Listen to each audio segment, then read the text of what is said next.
As you, as you can see, I'm back in the bike shed. This time it's for a special reason. The reason being, I need a haircut. As I'm sure you can tell. I'm gonna cycle into town. None of the barbers in town open up until 9 a.m, so as it is 8 a.m. right now, I'll probably just park my bike and then walk around talking to you guys for a bit, and then you can see the post haircut transformation.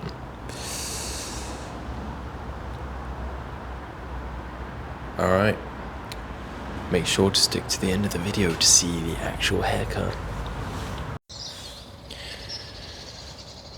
I parked my bike in town and I've just walked to some public park, but then I walked further in and they had this, it's kind of like a mini nature reserve, a sick building in the middle, so sick find. I guess that just happens sometimes, but it was kind of a confusing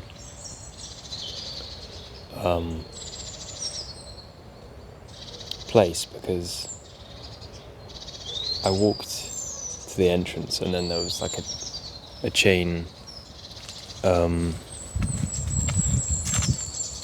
stopping me from getting in, but it wasn't doing a very good job of stopping me, and it said no parking, this is a private car park, but it also said public space, so I assume that means I'm allowed to be here. It's a pretty sick place.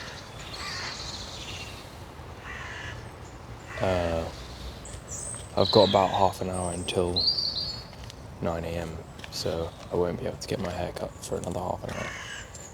But this is a nice place to spend half an hour, especially since it's not raining right now.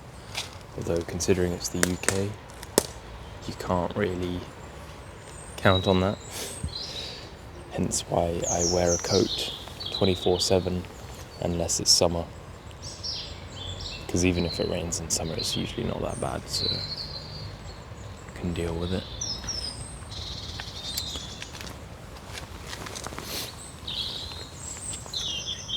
Yesterday was a good one. My video yesterday got 8 views, which is above average. I got a nice little message from YouTube saying, "That's more than usual, mate." So that was good.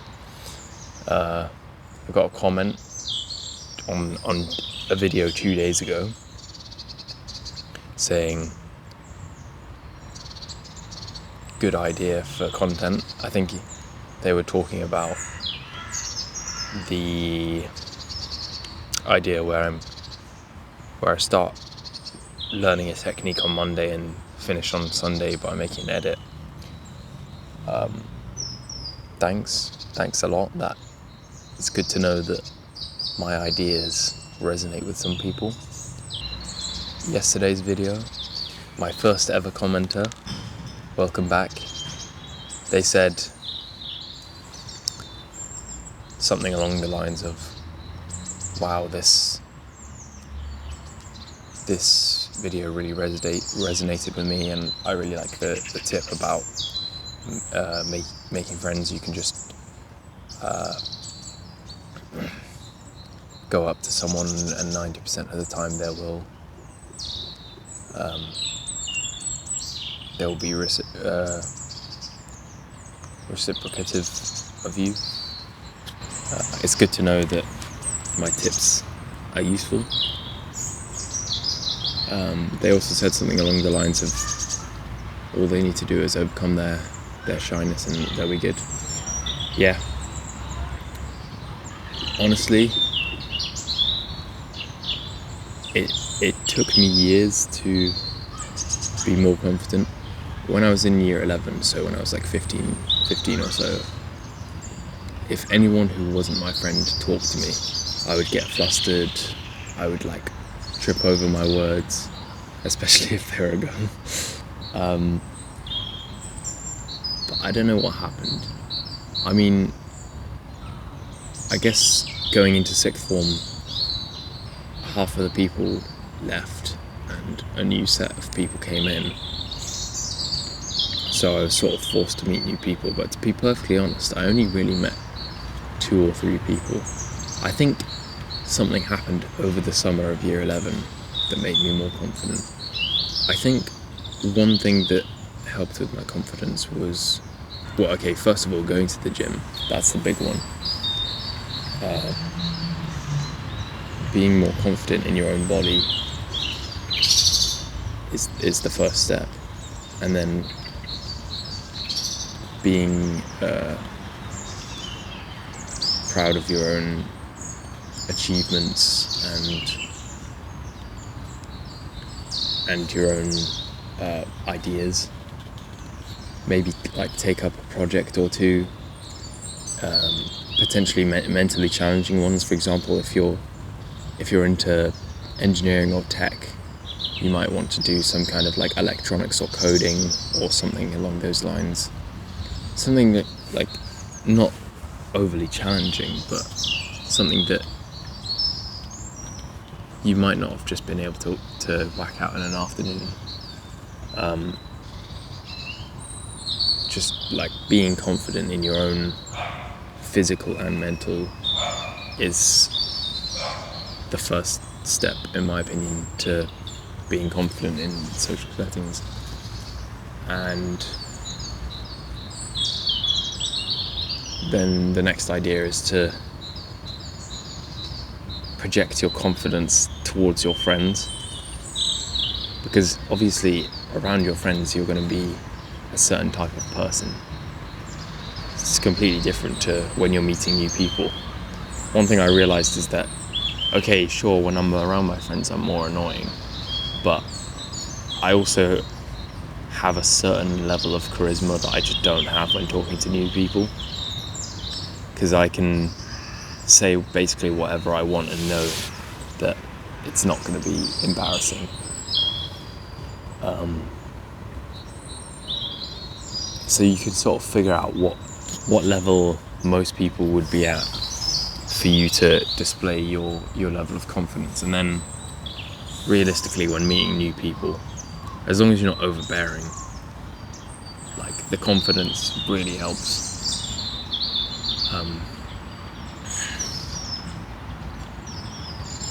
And speaking loudly as well, not like shouting or anything, but no one likes having a conversation with someone who's mumbling. I particularly hate that when I'm meeting someone new and I have to like continue going like, what did you say? Because that creates awkwardness, because it's sort of like, oh, I have to keep asking what every time. They might feel bad because they're like mumbling and they can't really stop it. So get good at talking nice and fluent, not fluent, but like affluent, is that the word? I don't know. The word that means, enunciate your words. There we go. And one thing that I saw yesterday, on Instagram, it wasn't a reel, it was a post, and it was just like 4 slides or so, saying each slide had one thing someone might say in a difficult situation, such as, it's too hard, and then underneath it would say, that's the point. I can't do this. That's the point. No one else is doing this. That's the point. And that actually really motivated me. I mean, one thing that keeps me going when I'm in a tough situation is knowing that when I come out of it, I'm going to look like a badass. I'm going to be like 10 times better than everyone else. Even though that's not necessarily true. When I feel like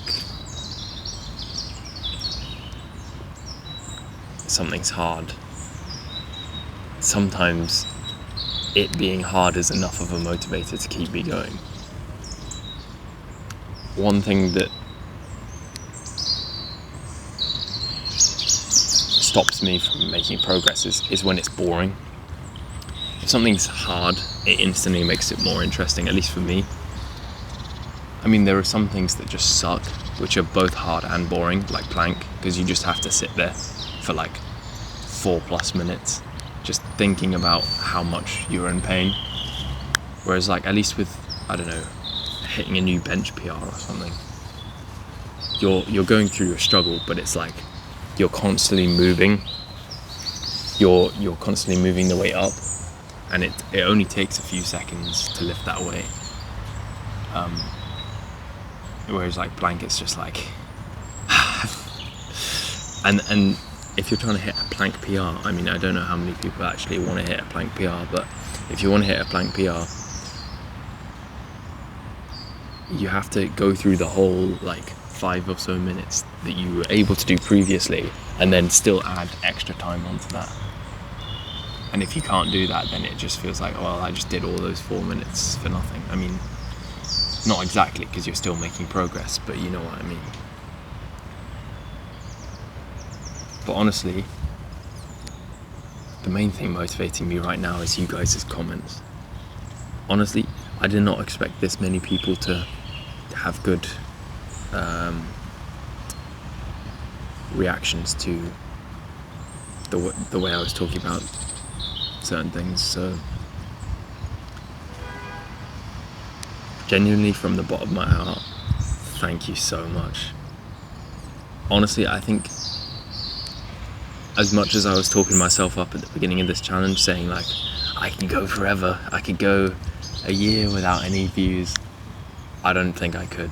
I mean, I don't know if that's possible, because I think the YouTube algorithm just naturally boosts your videos after a certain number of videos in a row. So I think I would have gotten at least 1 view, but like, the point is, if it weren't for you guys, I may have quit this challenge already. So thank you so much. I think I'm just going to chill in this park for the rest of the half an hour, and I'll update you later. I'm back, and I think wearing my helmet on the way back may have messed up the styling a bit, but I think my barber did a good job. Let me know what you think.